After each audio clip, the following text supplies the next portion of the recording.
Hello everyone, back again with the next screencast in our series. We're going to look now at the shapes of numerical distributions, and then we're going to look at something called boxplots, which are a graphical way to examine numerical data, just like histograms and density plots, but which incorporate some of our numerical summaries, like quartiles and the median. And then after that, we'll look a little bit at what we call the 1.5 times IQR interquartile range rule. And we'll look at the question of robustness for numerical summaries. So big screencast ahead. Let's get started. Shapes of numerical distributions. When you look at a histogram or a density plot, then you can describe the shape of a numerical distribution. If you saw a density plot that looks like this one, where there's just one hump, one place where it gets tall and becomes short again, then you would say that the distribution is unimodal. Uni for one, and modal for the hump. A mode is a hump in a density curve. One humped. We also say that this one is left skewed. Skewed because there is a tail going off more in one direction than in the other. And this tail is going off to the left towards lower values. On the x-axis, we say that the distribution is left skewed. So when you describe the shape of a distribution, you want to say how many modes you think it has. Looks like one here. And if it looks like it's skewed one way or another, you want to say that it's skewed and which way. Here's an example of a distribution that's unimodal, one hump here, and right skewed because there's a tail going off to the right towards higher values of x. Right skewed or left skewed distributions have tails.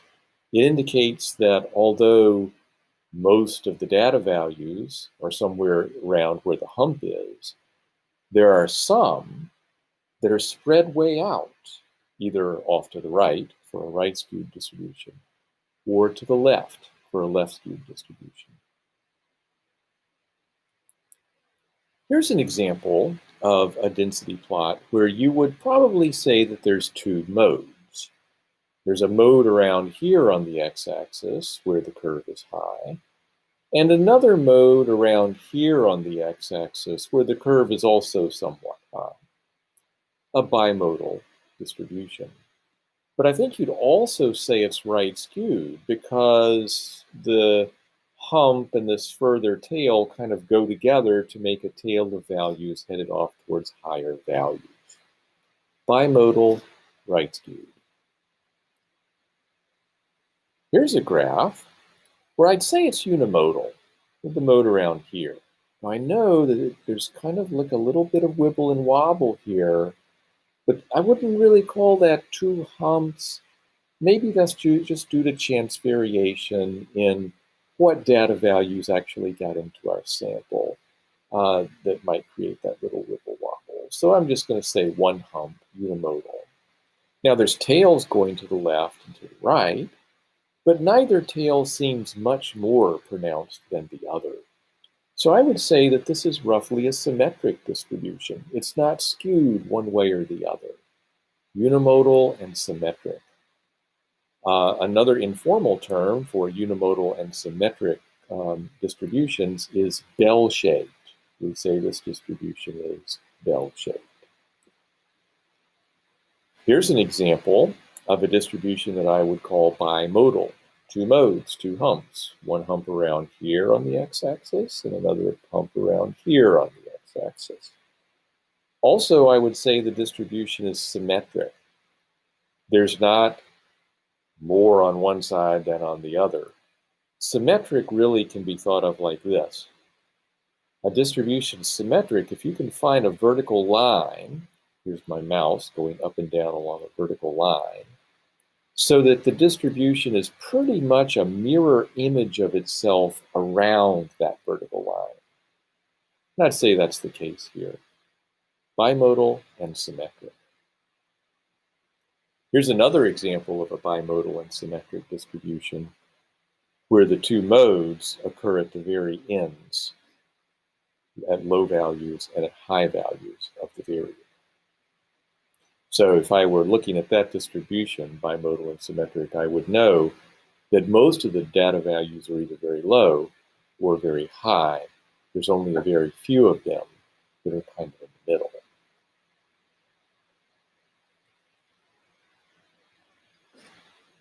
Next up, let's talk about box plots.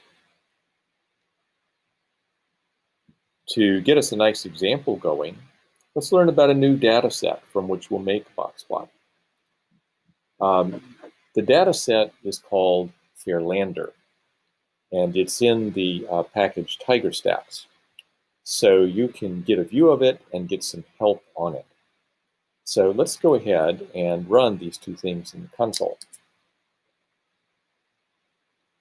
So heading to RStudio, copy, paste, run.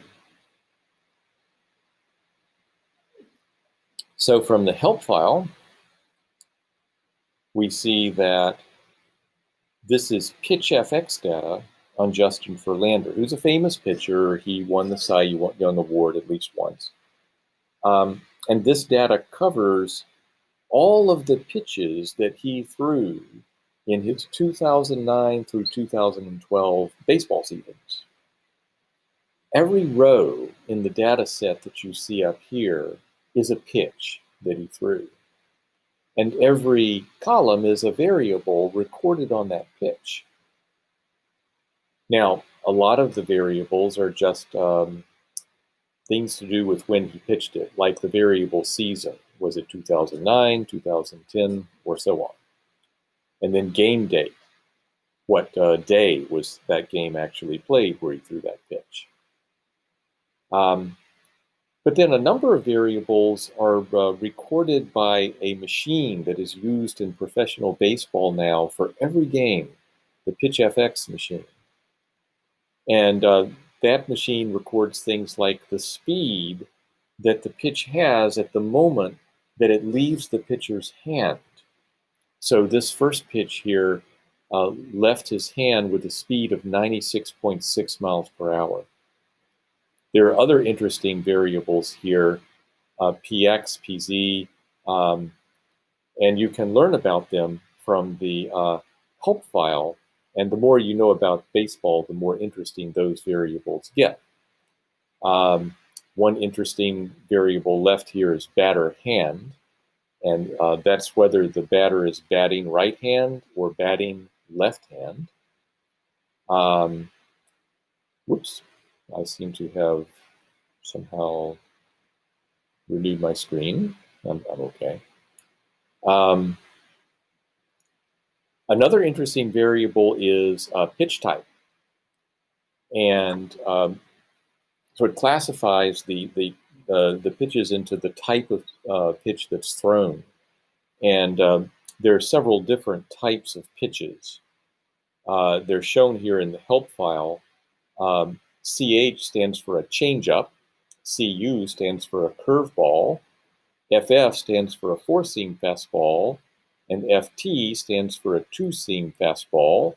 Baseball players can enlighten us on the difference between the two, I'm sure. SL stands for slider.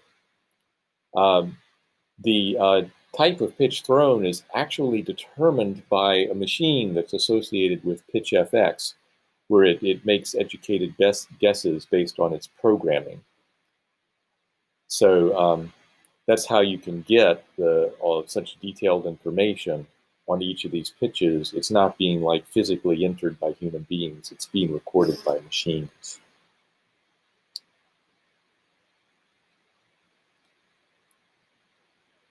Okay, so let's take a look at one of the variables, one of the numerical variables in this data set. Here's a density plot with accompanying rug for the speeds of all those pitches.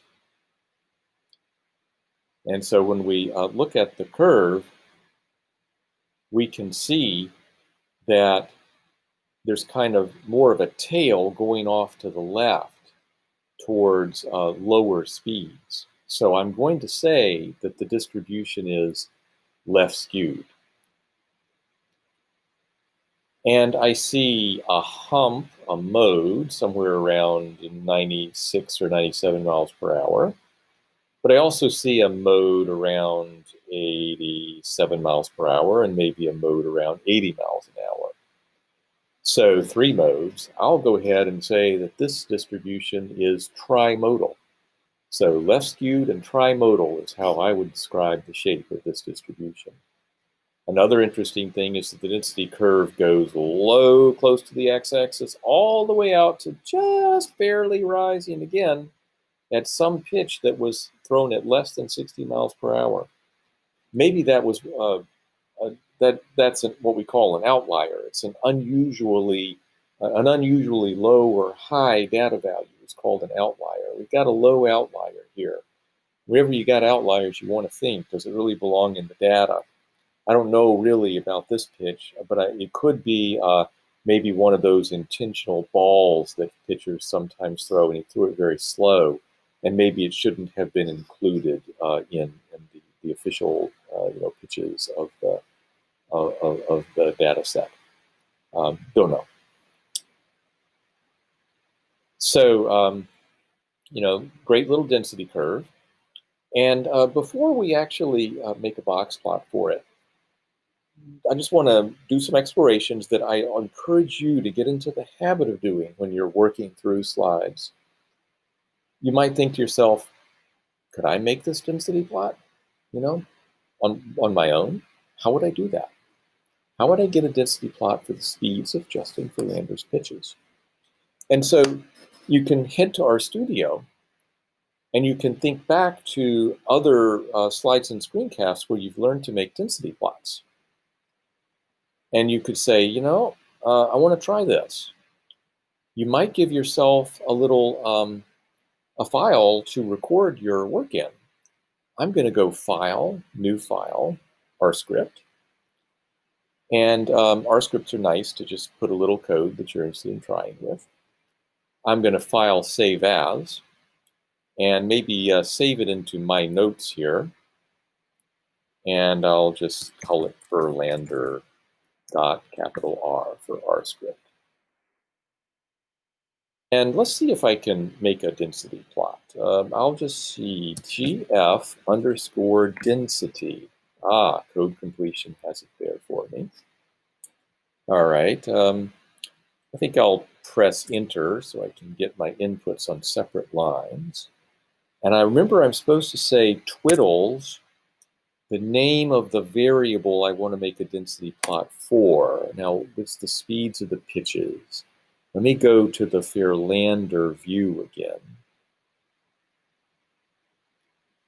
and check on the spelling for speed. Yes, all lowercase, speed.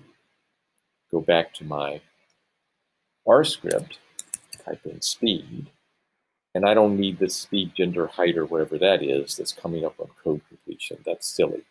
But I do need a comma because I'm ready to go to my next input. Press enter. And I'm going to say data equals the data set where this lives, Verlander. And I'm going to give this a try.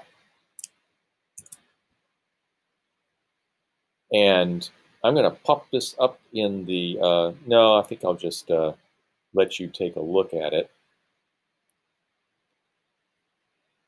I think I've got it basically right. Now, if you want to get closer to what you see in the slides, you might have to remember that color equals, and then you say your color name in quotes, will give the color for the curve. Let's give that a try. Yeah, okay. And then if I do another comma and go to a new line and say fill equals, and I can give any color I like. There's actually a color called Burleywood that I like very much. Let's give that a try. Okay. And then I could, what was it, XLab? You would maybe have to check the slides to see what it was. XLab is the label on the x-axis. Speed of pitch. And I guess that's in miles per hour. That in quotes and see how this is working. And yeah, okay, when I ran it, I got the x-axis nicely labeled. Now you might wonder, how do you get like this title up here and this subtitle underneath it? And how about the rug? And you could get the rug by reviewing the slides. Title and subtitle you might learn later in some later slides or DAs. Or, and this is a great thing, if you want to do something and can't quite figure out how to do it, you might just raise it in one of the Canvas discussion boards for the chapter that we're in. Ask a question. Say, paste in your code and say, here, I'm making this density plot, but I would like to have rug, or I would like to have title and subtitle. How do you do it? And then I can answer there on the discussion board, and everyone else can see too. So think about doing that. And it's also nice to save your little R scripts like that, and then you can just, even when you close them, they're still there in your notes for you to look at later. But we digress. We want to make a box plot of the speeds. So a box plot, I said, is a graphical summary that makes use of some of the numerical summaries. So I want to remind you of what you can get off of favstats. If you try favstats, twiddle speed data equals Verlander, you'll get a lot of stuff. I'm just going to go ahead and try this in RStudio. There they are. And I just wanted to focus here on the first 5 numbers that are given. The minimum speed of a pitch, the first quartile, the median, the third quartile, and the maximum speed of any pitch. That's called the 5-number summary. Now remember, for that first quartile, you should be thinking to yourself, 25% of the speeds were underneath 85.3 miles per hour. For the median, you should be thinking, half the time, he threw less than 93.5 miles per hour. For the third quartile, you should be thinking, 3/4 of the time, he threw less than 96.4 miles per hour. Or I guess you could say 1/4 of the time, he threw faster than that. And you should also think about the interquartile range, which is the third quartile minus the first quartile. 96.4 minus the 85.3 is 11.1 miles per hour. The middle 50% of the speeds between the 85.3 and the 96.4, are spread that many miles per hour apart. The interquartile range is a measure of spread. Now, here we are looking at a box plot for all of those speeds.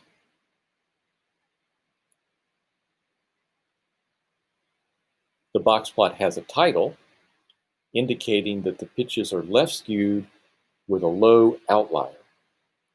Why does it indicate that? Well, for that, you're going to have to think a little bit about how a box plot works. So heading over to the next slide.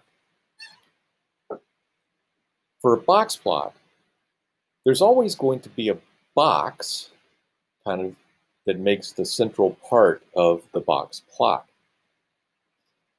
And the bottom of that box is going to be right at the first quartile of the data here over on the y-axis. I've made a little rug of just some fake data set here. And so you can see the individual values.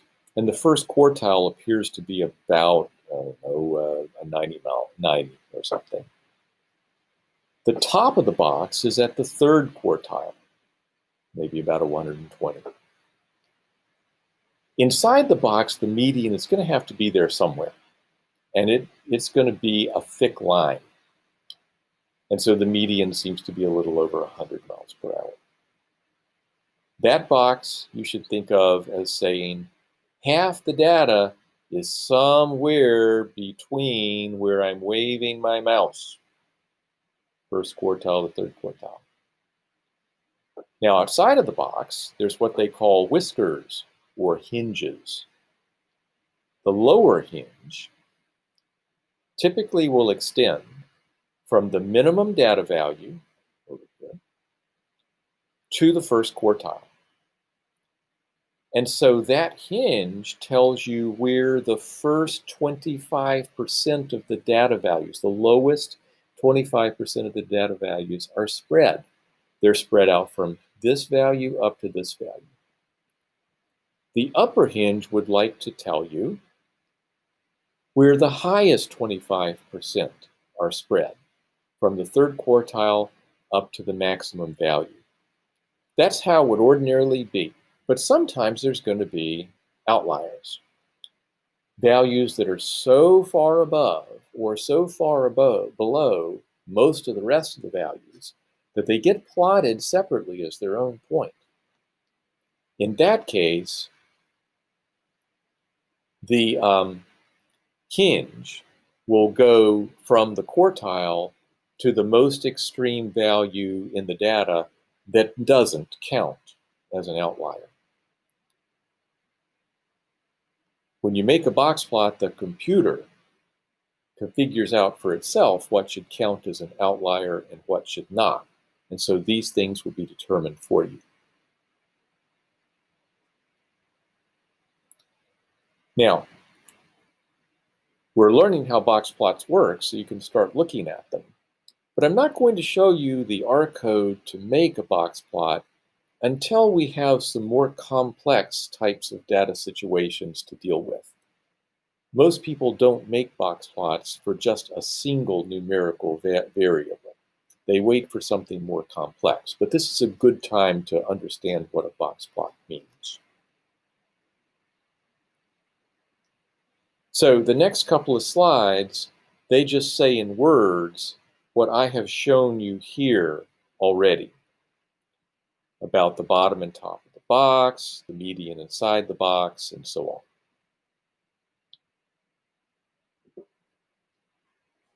But this next slide gives you the criterion that the computer is using for figuring out whether to plot a data value individually as an outlier. Basically, it's this. The computer looks at the third quartile plus 1.5 times the interquartile range. And if a value is bigger than that, then it's going to get plotted individually as an outlier.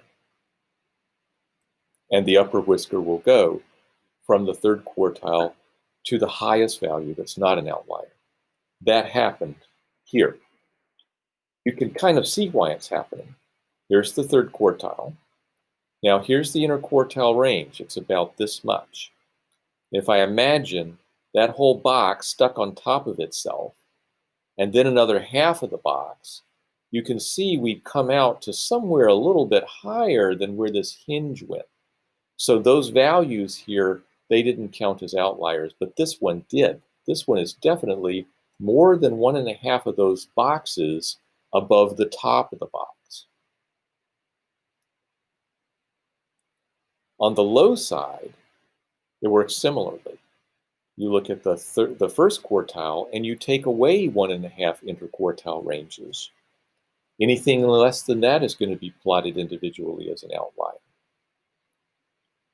And if there's nothing less than it, you just go to the lowest value that's not an outlier.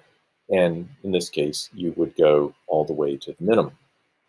So looking at here, if I think about starting at the bottom of the box and stacking 1.5 boxes down from that bottom, I would definitely go lower than the minimum value in the data. So there are no low outliers here.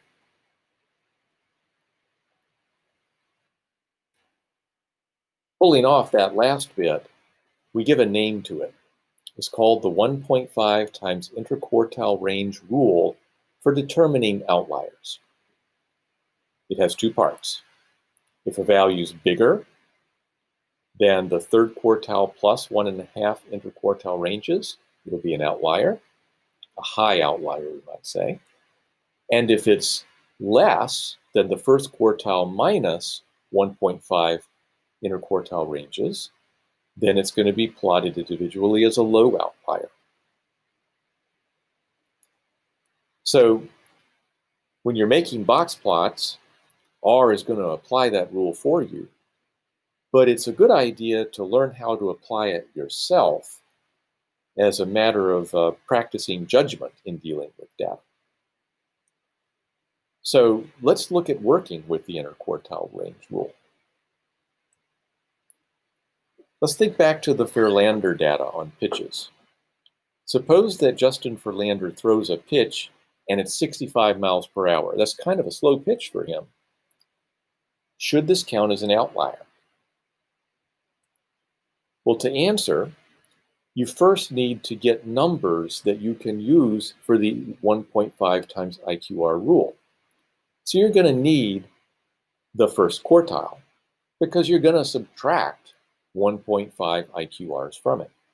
And you'll need the interquartile range. So I suggest asking for phase stats on the speeds data equals Verlander. Here they are. And then go ahead and get the interquartile range. Now, the third quartile is 96.4. The first quartile is 85.3. You're going to subtract them. It might be nice to just store that value somewhere. So how about IQR speeds is 96.4 minus 85.3. And if you try that over in RStudio, which I will try right now,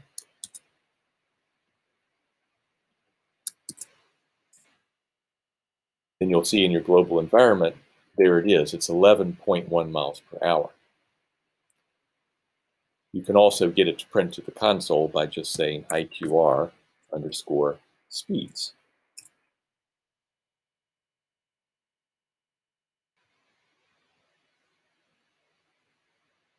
And I'm sorry, there's a mistake in the slides. I've asked for IQR, which has nothing to do with anything.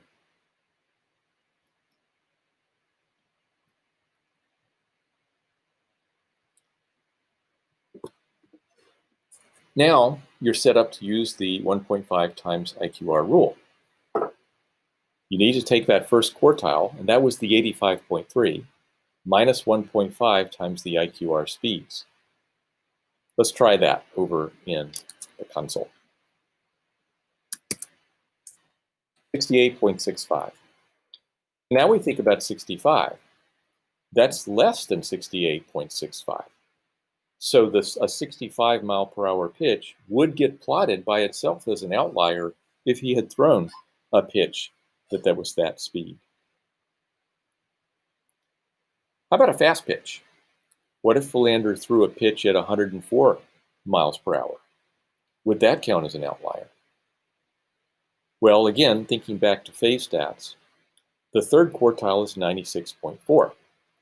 And so if you take the third quartile and add on 1.5 of these IQR speeds, the 11.1 times 1.5, you get 113.05 miles per hour. 104 miles per hour is faster than the fastest speed he ever threw, but it still would not count as an outlier, even if you did pitch a pitch of that speed. It is not above this level. So that's how you use the 1.5 times IQR rule.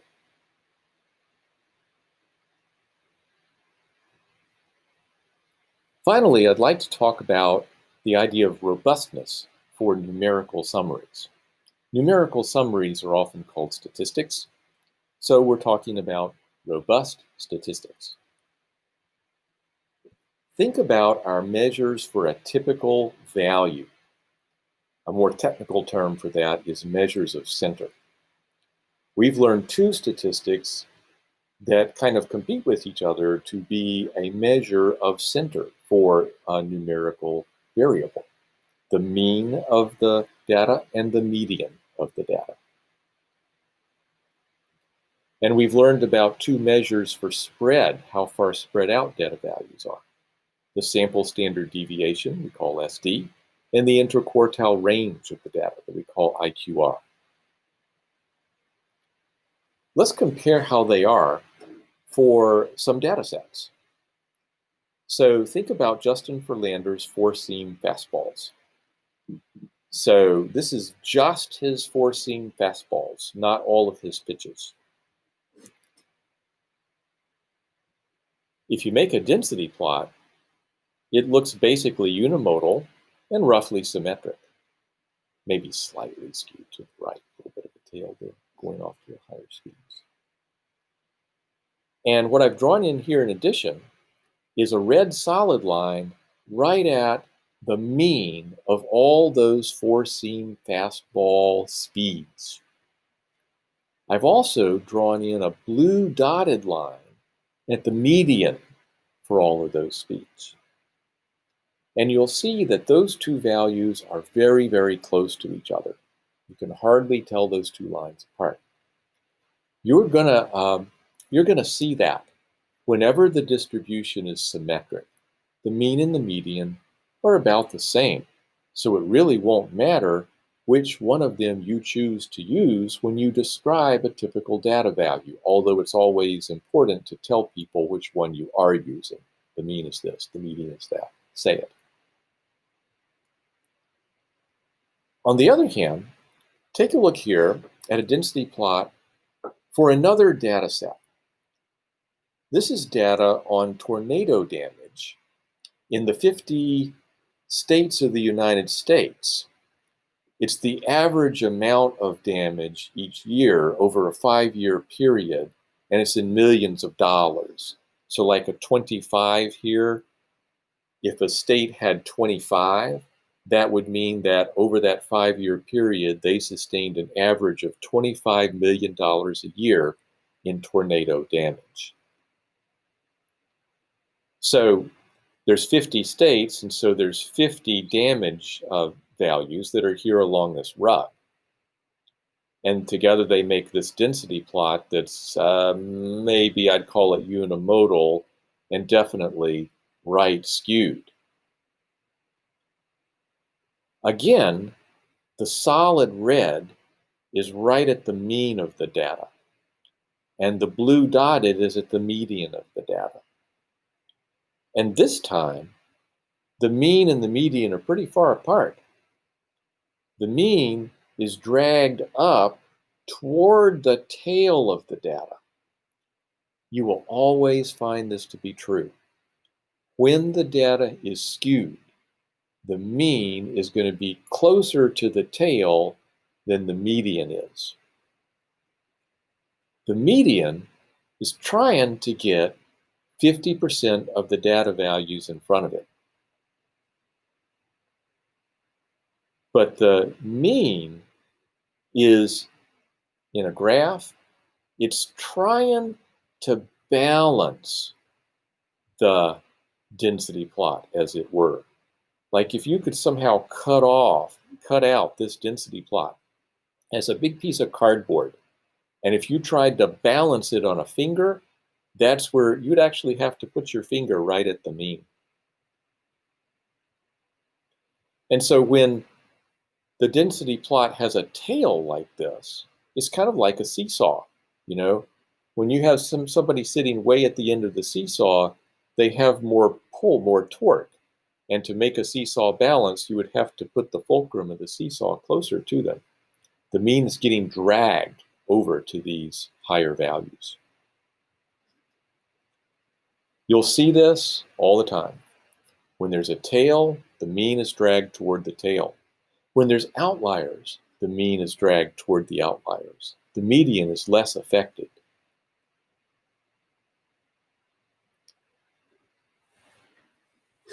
Generally, when there's skewness and outliers, the mean and the median's value are affected by them.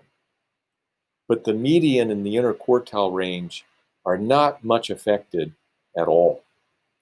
So we say that the median and the interquartile range are robust statistics.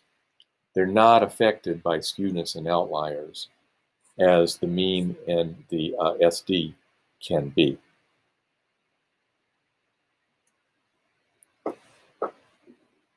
Next time we get together with screencasts, we'll look at how to make graphical summaries to study the relationship between two numerical variables. See you soon.